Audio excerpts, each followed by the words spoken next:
on out there, YouTube? This is SEL0320 representing JVS. I'm back here again for another spoiler-filled review for The Vampire Diaries, the 7th season, 19th episode. We got 3 more episodes left until that's it. So the name of this episode is Someone That I Used to Know. This is going to be a spoiler-filled review. So if you've not seen the episode, take this, put in your watch later, and come back because I'm about to lay out, well, not every single scene, but one of the more notable scenes that I actually really enjoyed about this episode. So, alright.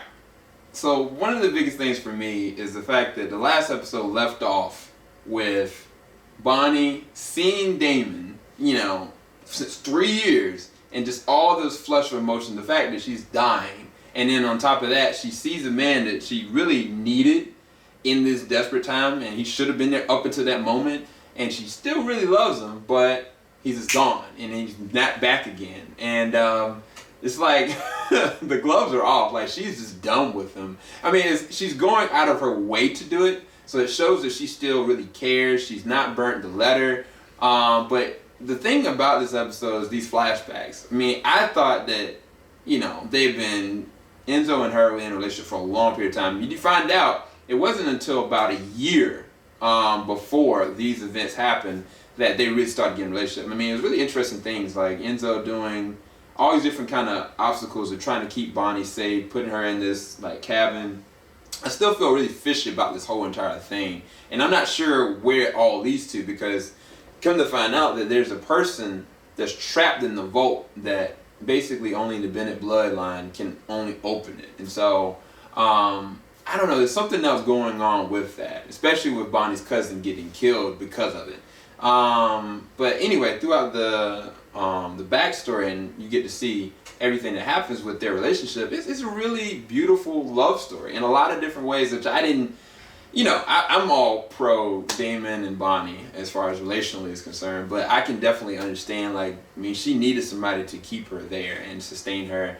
It's just, it sucks because he's been giving her these pills since, I guess since about the year before, or even more than that. So I don't know why it's just affecting her in this way now. That's the thing that I didn't really comprehend or understand as far as the pills standpoint.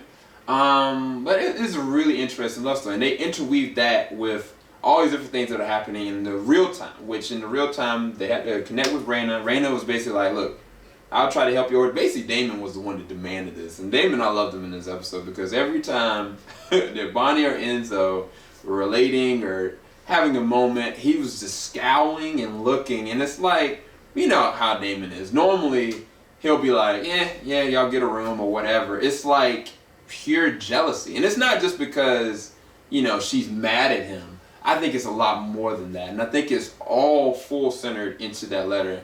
For him to leave her like that, though, I mean, he has to know that there's ramifications of how you hurt somebody and the way that you put yourself in a situation. Even if it was for the betterment of them, it sacrifices something else. And so now he's just suffering in this moment, and it's really compelling and interesting to walk. But at the same exact time, it's heartbreaking because Bonnie is going through death all over again. Like, she is well on her way out the door, essentially, and she's not mended her ties with Damon in order she want to, but Damon's wanting to do anything he can to protect her, and he's looking for people to blame, such as Enzo. And I mean, you can say he can, and I thought that was really interesting. The only thing that I wanted from this episode was for him to open up the letter, because the fact that she never burned it, she never did anything with it, and even like there's an emotional moment where he's talking with her after he's just done something totally Damon-like. But I really did like their dialogue and their chemistry. It's awesome. And then with the Stefan and Alaric situation, I thought that personally Alaric was being a jerk.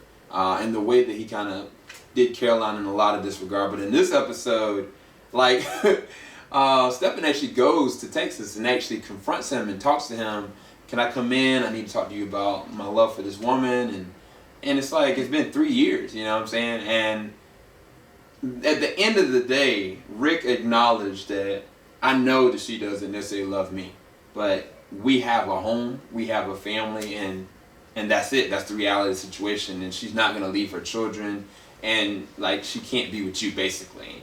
And at the end, like, Caroline does see Stefan for the first time in 3 years, and it's like, she's going through the same exact thing Damon's going through, and it's really compelling. But it can kind of be pushed off as melodramatic because the reality of the situation, listening blurs the lines. Rick still helps Stefan try to help kill these different vampires for Rayna and for Damon and Bonnie, and it's really interesting montage sequence as far as them killing these things. It's really funny moments. But at the same time, it's sad, man. But at the same time, that's life. Like when the progression of life happens, like there's some people that are in your life for a short time, and there's some people for a season, some people for a lifetime, and it's like where these characters are going to end up. I think that's the intrigue of the rest of the season. So I'm curious to see what's going to end up happening. I'm sad for Bonnie, but at the same time, I'm looking at Damon's like, dang, this dude can't handle this. So I think that he has real feelings, and I don't know where it's going to go, but I'm hoping that it leads to the direction us Damon fans want. But hopefully you enjoyed this spoiler-filled review for The Vampire Diaries, someone I used to know. I gave this episode a 9 out of 10. I did enjoy it, but I thought it could have went there a little bit further. But the reason why I probably brought it to a 9 is because there was a lot of explanation and a lot of fill in the blanks of things that you were trying to ascertain what happened before. Anyway, keep it locked. JVS, we ain't gonna stop. Y'all have a blessed night, blessed evening, blessed day. Talk to y'all later. Peace.